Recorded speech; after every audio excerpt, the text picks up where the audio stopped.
good relationships aren't defined by the absence of conflict, but the ability to do conflict well. Yeah. So it's having a plan for how we're going to fight, because the fights will come up. Yes. Right. But we need to make sure that we're following a few principles in how we do fight. So I was 29 when my husband walked out on me, very surprisingly. We'd been married for 2.5 years. I was a clinical psychologist, overseeing a private practice. Wow.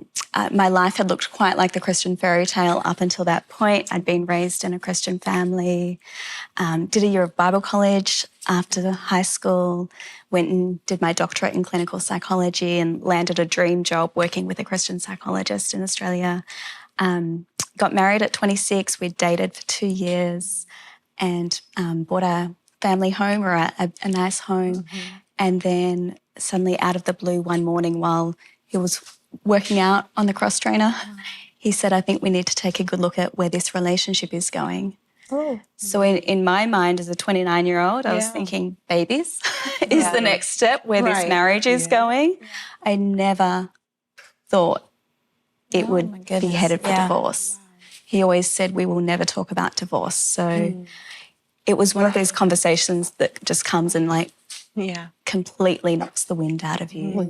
And so there was no opportunity for marriage counselling or anything. So he just said, I'm not happy, it's not you.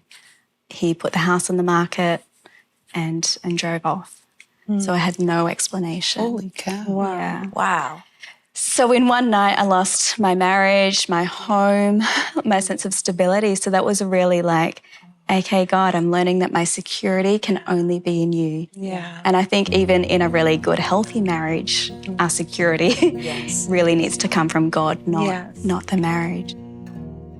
There was a lot of questions, a lot of fear. How am I going to pick myself up again? How am I going to just pay the bills? Where am I going to live? What does my future look like? Because I think sometimes in marriage, and maybe this was a bit of a naive thought, but there was a sense of security that came that, okay, well, we've got the house and I'm married and financially we're doing okay. So there was this sense of security that I know what my future looks like. There'll be kids and I'll do the mum thing, the wife thing, and we'll live happily ever after.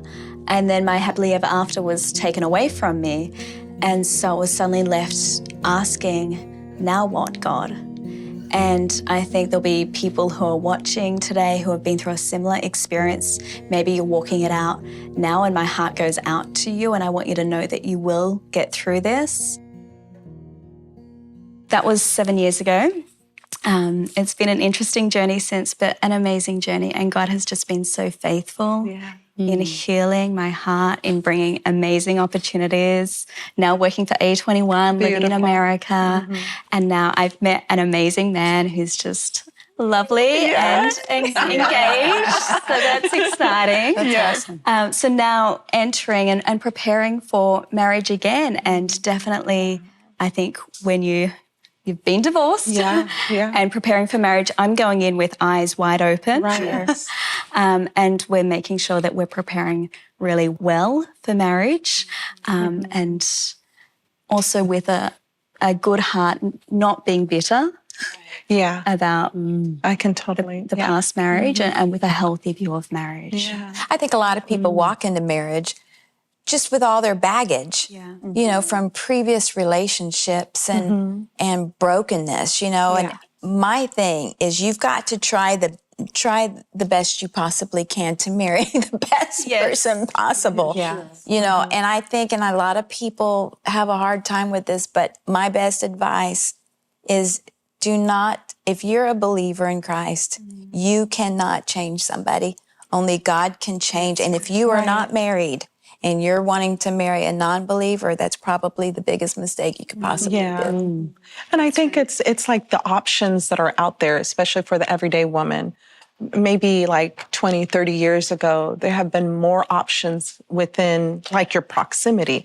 But now our connections or the way we date people, we feel like this is the best I can do. So, you know, I can't really attract someone else other than this kind of person. Might as well get married. And eventually they'll become the person that I want. That's like that's as good as it gets. Yeah, thing. missionary dating and missionary marriage does not help. Yeah. You know, you can't change someone's character. Right. If they dress awful, you can help them with their appearance. Maybe. One time I said to my mom, I said, Mom, how will I know when I meet the right one? And she said, honey, I don't know how to explain it to you, but you'll know. And I didn't get it. I said, but how do you know? And she said, you'll know.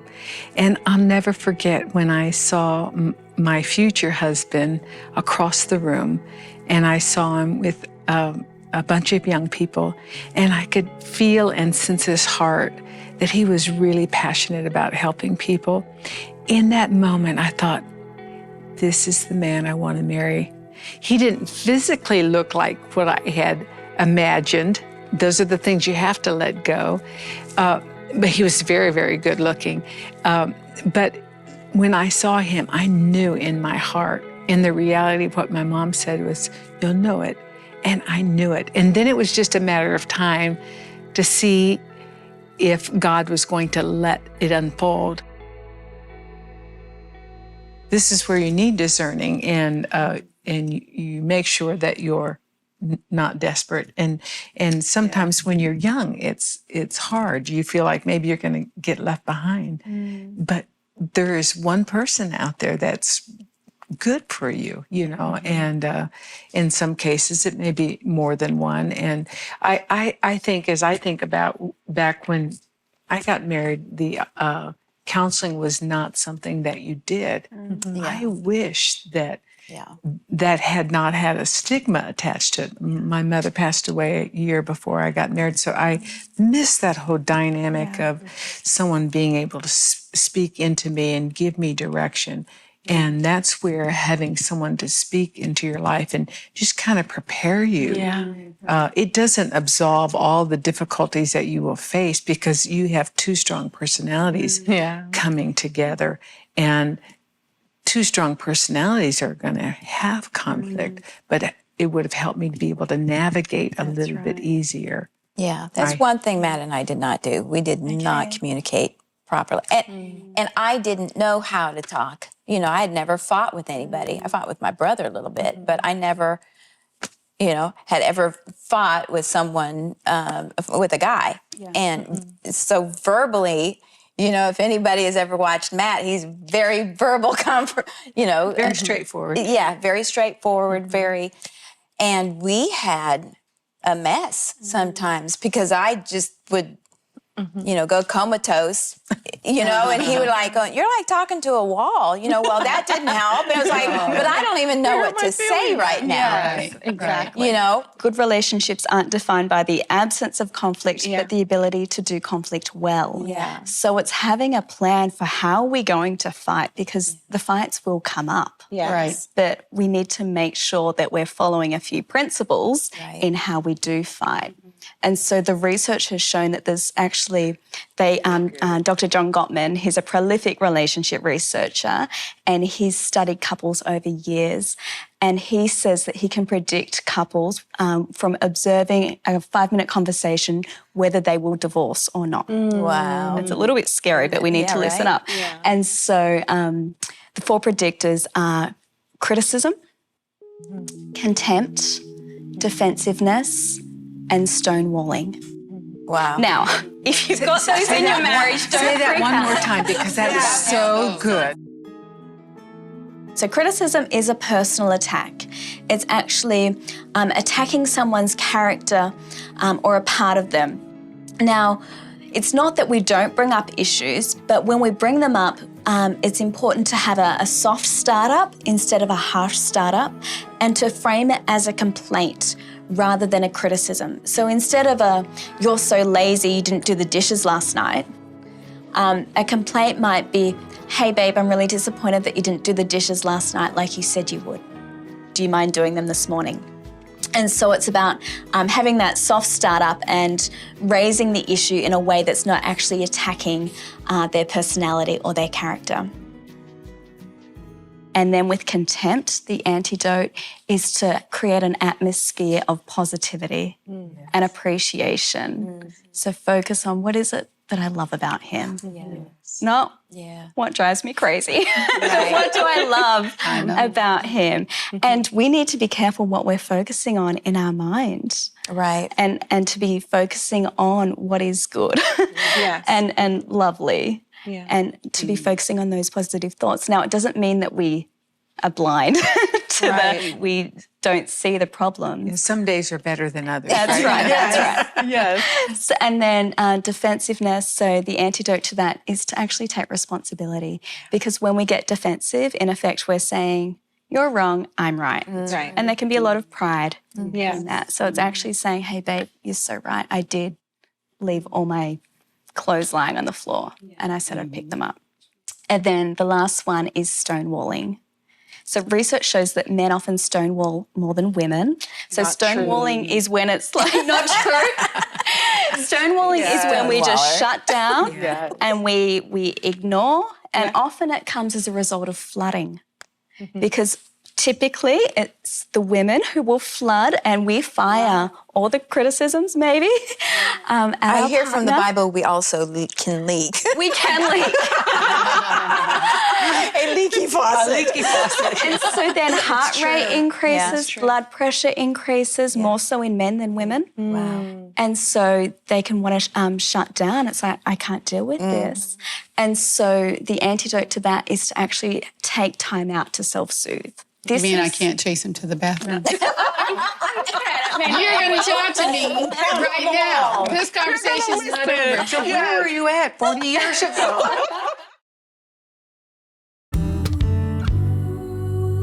My husband and I grew up with like war in our homes. We both had an alcoholic parent. So yelling is a form of love in my house. Or to be like, heard. blah, blah, blah, blah, blah, blah, blah, blah. And we fight and make up. If you won't fight with me, you don't care. Oh. Okay? Wow. Yeah. So if I say, well, why did you blah, blah, blah, blah, and you just walk away, no, we having this fight. We're going to talk about it, even if it's raucous, even if it's... Yeah. And I had a girlfriend who, she and her husband were both very quiet types. So in 20 years, they never fought. But they got to 20 years and discovered they had all these feelings they'd never shared, and they almost broke up. Wow. And she used to say to me, she said, I always felt like you and Terry argue too much. She said, I wish we had argued because at least you were honest with each other. Now, we did not have healthy arguments. We yelled. I threw things. To us, that was normal. Right. Yeah. Like that was our normal. Yeah. And even the idea, like you say, the stonewalling and the criticism. I didn't know how to say what I didn't like in a nice way because there's no nice way to say it. You know what I mean? And therapy, I really, we did premarital, which was helpful for us, but we did have like an on-call Christian therapist. Yeah. So when we hit those walls, we'd call Dr. Cliff, hey, can we come in? I would do everything. I would do counseling. I would do retreats. I would sit down with older married couples. I would humble myself because marriage is a journey that is not for the faint of heart. Enter in with your eyes wide open and understand the pitfalls, understand the hardship, the heartaches, so you can get to the joy.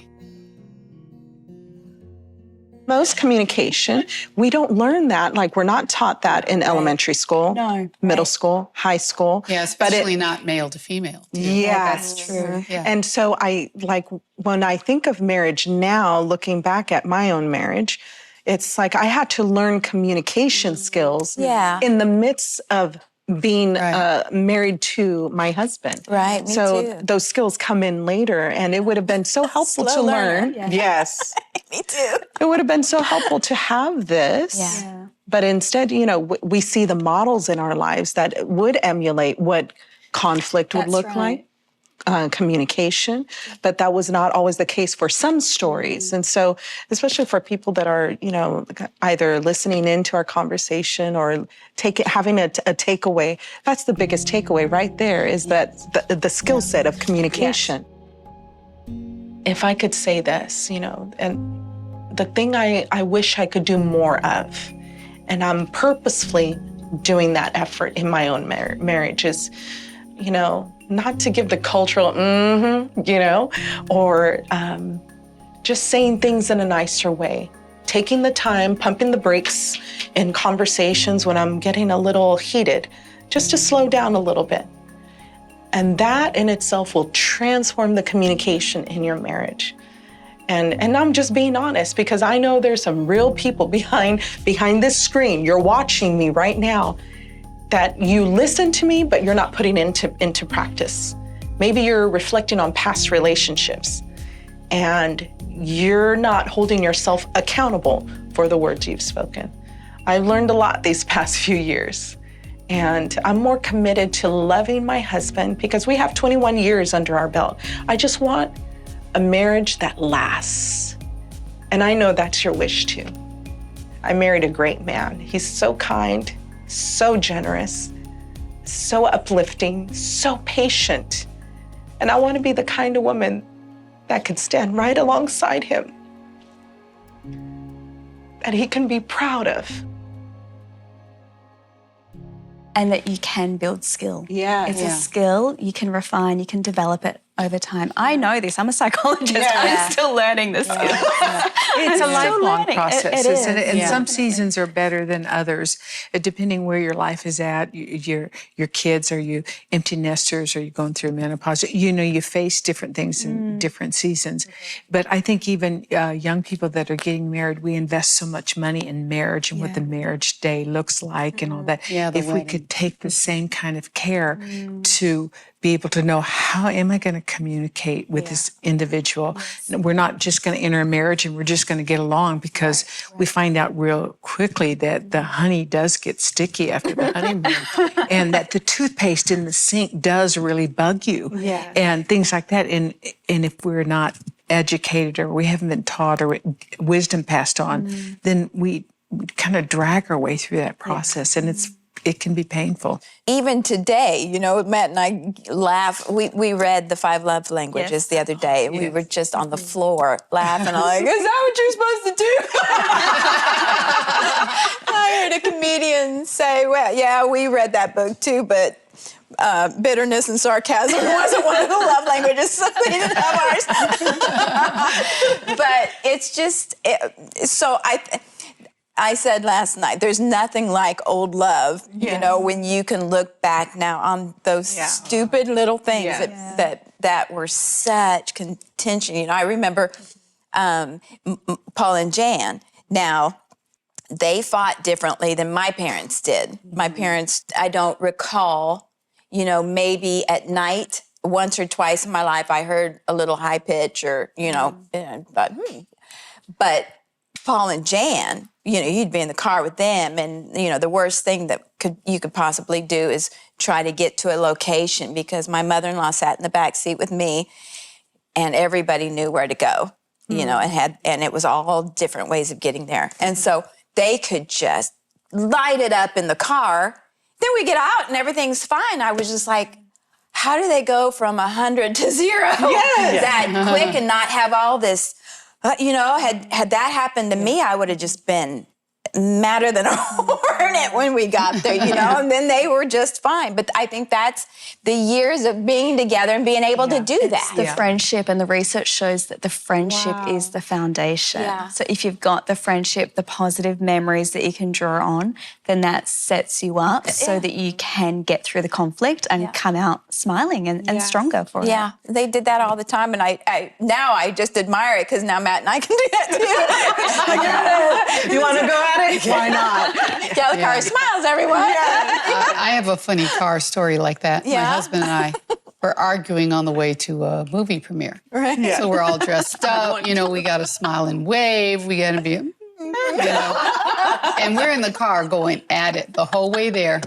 We get out, and my husband jumps out, runs around and opens the door for me in front of all his fans. And I said, "You phony baloney." And I called him out in front of all his fans. I said, "You know good and well you did," because as soon as he opened the door, all the women were like, "Oh, such a good husband." And I just uncovered him completely right there. I mean, I know it's terrible. But I said, "Don't you open a door for me. You just got done telling me what for. You just full of it." And he's like, and then, of course, they thought that was funny. But it was, we tell that story all the time. Yeah. Like, we're on our way to speak about marriage. Yeah. We argue on the way or whatever the case, So it's really true, that amount of trust. Yeah. I still know he loves me. Yeah. Even if he complains about how I made the French toast or didn't make the French toast, There's that wooden spoon. Yeah, I know.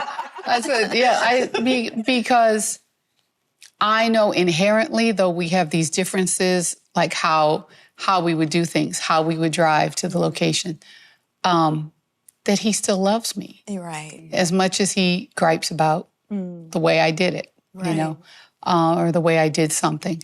And that, maybe is a little sick dynamic, a little dysfunctional. There was a popular song years ago, "Break Up to Make Up." Break up To make up. The stylish. That's all we do. Right. First you love me. Yes. But it really was like our dynamic, and probably because we saw it. Yeah. And so we're still here 30 Yes. years. We do argue less, though, I will say. But I think the important thing, like maybe for people that hesitate because they think that maybe fighting or disagreeing is not right and you shouldn't do that, I think we do away with that misnomer by saying, no, this is okay. It is. There's a healthy way to fight and to disagree. And Right. because of the personality differences, you generally marry somebody that's totally opposite of you. Yeah. I think sometimes God is laughing that he puts two people together and says, okay, work it through. And but the reality is when you work it through, even though you're so vastly different from one another, you can also be so complementary for one another too. So I think sometimes we forget that it's not all about us all the time. We've got to think about the other person and about what the stuff that they've lived through in their past, what's made them like they are today. And I think probably one of the best things you can probably do is to be grateful for the gifts that they have. Think about the things that you fell in love with. Think about the things that make you feel good, things that you laugh at. I think the one of the greatest gifts God gives us in marriage is laughter and playfulness and just laughing at yourselves. And so I'm going to pray today that God gives us a fresh gratitude, a fresh grace, a fresh love, to see the other person the way God sees them, and to pray. A lot of times we want to pray for our husbands that they change. I think we need to pray for ourselves. We need to pray that God changes us. And you know what? One day you'll wake up and go, whoa, God has changed me, but in the process, he has changed him too. God can do miracles in your life today. God can do miracles in your family today, in your marriages, in your future marriages. God can do great things for you, and he wants to. The secret to a happy marriage is getting up every day, believing that today will be better, today is a good day, and that God's favor is on my marriage. When did I know I'd say yes to my fiance? So that was just, our relationship was one where we just grew in friendship, and we really had a solid friendship before starting our more romantic relationship. And so I think I knew as we started entering into that more sort of serious romantic relationship side of things, that it was a yes from me, and just seeing how kind he was, not just to myself but to others, and just watching how he acted in different circumstances, and seeing his heart for God just, helped me to fall more in love with him.